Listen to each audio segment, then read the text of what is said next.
नमस्कार, आप देख रहे हैं भारत की आवाज और मैं हूं आपके साथ साक्षी निर्माण। आइए शुरुआत करते हैं आज की कुछ खास खबरों से। कन्नौज ब्रेकिंग। सपा मुखिया अखिलेश यादव का कन्नौज दौरा। अखिलेश यादव ने जॉन बी सेक्टर प्रभारियों के साथ की बैठक। मीडिया से बात करते हुए अखिलेश यादव ने चुनाव लड़ने के नहीं खोले पत्ते। अखिलेश यादव ने कहा कि देखते रहिए, सपा सीधे नामांकन कराएगी।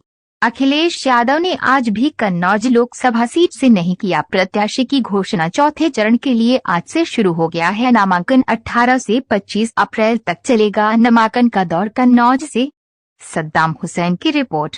पाए हैं, टोल पे भी नौकरी पा गए।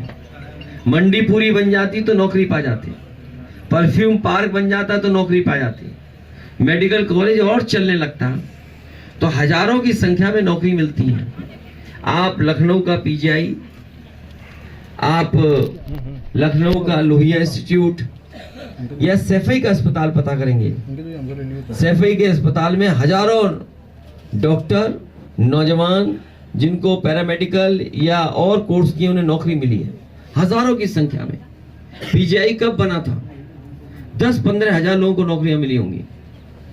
लोहिया इंस्टीट्यूट है, 5-6 हजार लोग नौकरी पा रहे हैं। जो लखनऊ में मेट्रो बनी उसमें लगभग 2,500-3 हजार इंजीनियर नौकरी कर रहा है, और जब 2,500-3 हजार इंजीनियर नौकरी करेगा तो उसके आसपास और लोगों को भी नौकरी मिलेगी। SCL का बहुत बड़ा सॉफ्टवेयर ट्रेनिंग इंस्टीट्यूट बनवाया, उसमें पढ़े लिखे नौजवान जो हाई डिग्री और जिसको व्हाइट कॉलर जॉब बोलते हैं, जिनका पैकेज लाखों का है, 6,000 लोगों को नौकरी मिली। तो ये कुछ बातें मैं इसलिए बता रहा हूँ कि जब विकास होता है, जब काम होता है तो लोगों को नौकरी और अवसर का मौका मिलता है। लेकिन इस सरकार में पिछले जितनी भी परीक्षाएं लिखी गई सब पेपर लीक हो गए। मेरे हाथ में नौजवान ब्रजेश पाल ने जो परीक्षाएं देने के लिए या एडमिट कार्ड बनवाए हैं, सोचिए कितनी संख्या है मेरे हाथ में। जो क्या कर रहे हैं हिंदी खबर अगर मैं देखूं तो ये देखिए कितनी परीक्षाएं हैं जो बेचारा बैठ करके सोचता था कि अगर ये परीक्षा हो जाएंगी तो इसमें मुझे नौकरी मिल जाएगी। लेकिन बहुत सारी परीक्षाएं पेपर लीक हो गए। मेरे हाथ में तो 10-12 हैं नौकरियों के जिसके फॉर्म भरे होंगे उसने। पिताजी बता रहे कि बड़ी पैमाने पे जो कर्मल गट्ठर बना हुआ था वो जला दिया। सोचिए, अगर एक देश का नौजवान ये सोचे कि पढ़ने लिखने के बाद मुझे डिग्री से नौकरी नहीं मिल सकती और डिग्री जला करके अपने माँ बाप से माफी मांग करके आत्महत्या कर ले, इससे ज्यादा दुखद काम और कोई नहीं हो सकता।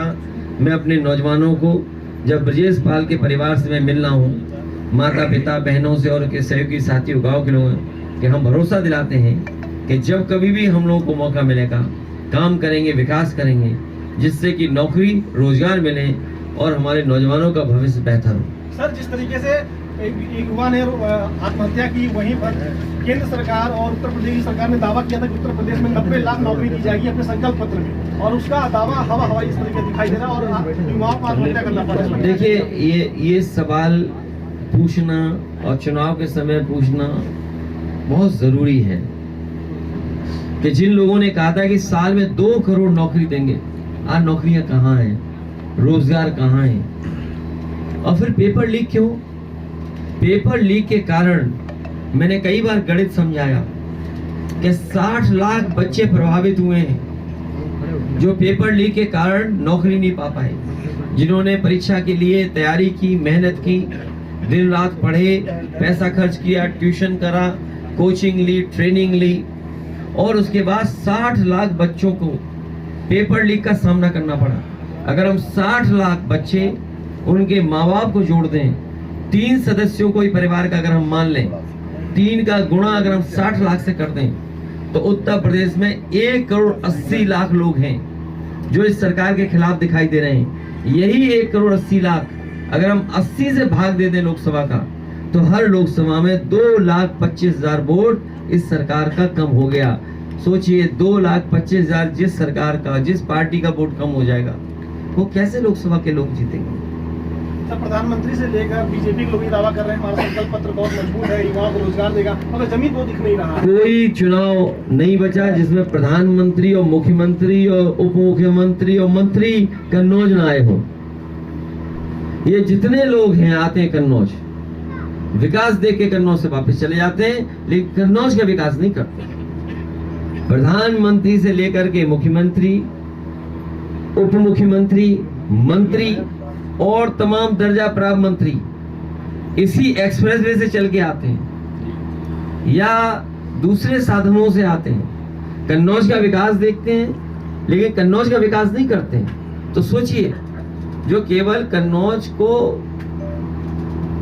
अपने भरोसे पे छोड़ दें, ये तो एक क्षेत्र है, और भी क्षेत्र है इसी तरह के, और कोई चुनाव नहीं छूटा जब प्रधानमंत्री ना आए हो, मुख्यमंत्री ना आए हो।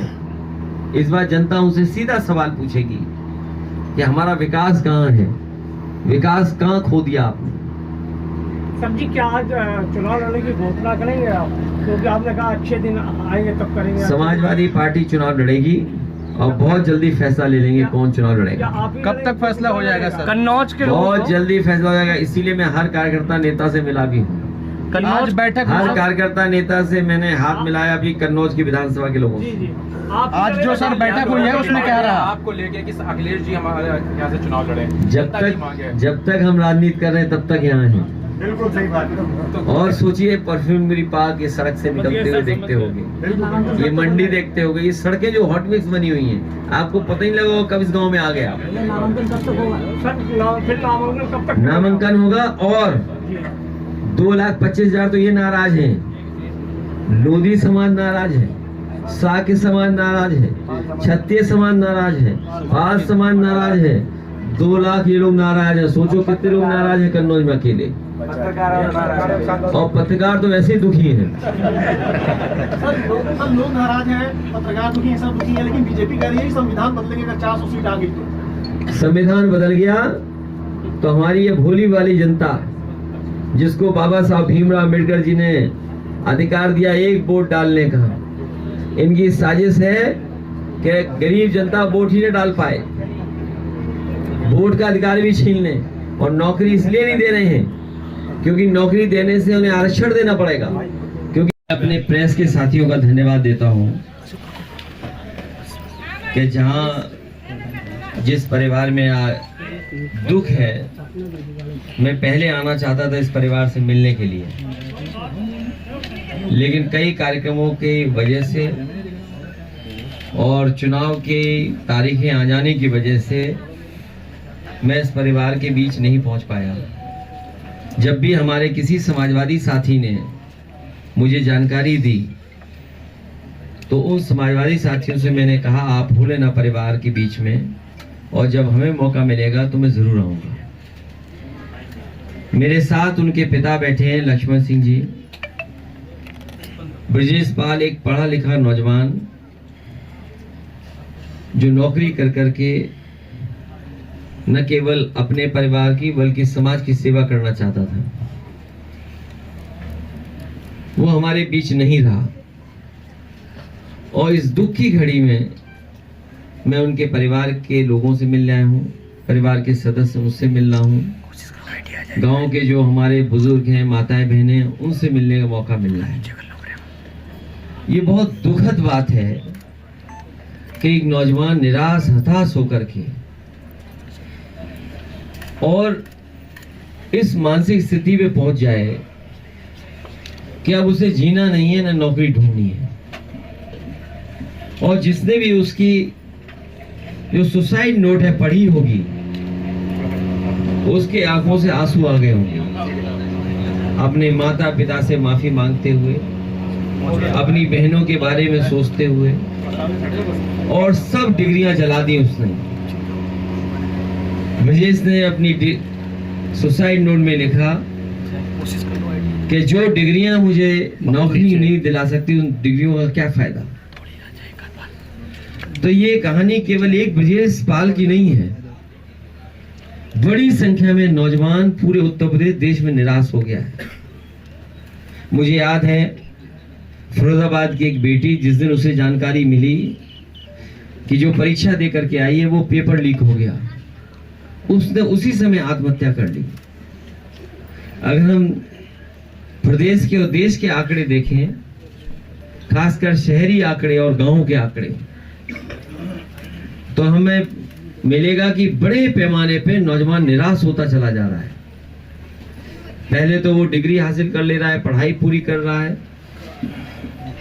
और जब नौकरी की तलाश में नौकरी नहीं मिल रही है तो वो घर आके बैठ जाता है या अपने परिवार के काम को बांटने लगता है।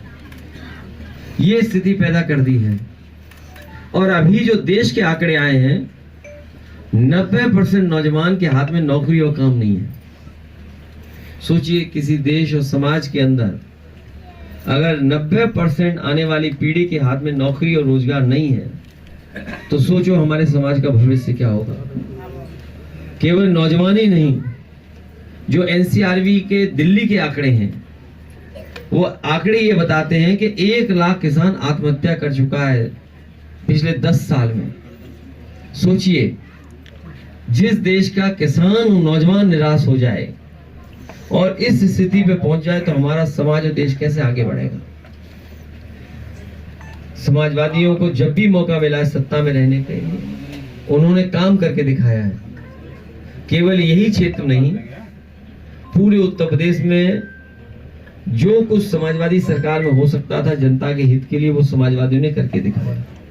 चाहे एम्बुलेंस हो, चाहे पुलिस को 100 नंबर की व्यवस्था हो, मंडियों का निर्माण हो, या वो किसानों को फसल की सही कीमत कैसे मिलेगी, सड़कें हो, बिजली का इंतजाम हो, अस्पताल हो, ये सब सुविधाएं देने का काम किया। और सुविधाओं के साथ साथ नौकरी और रोजगार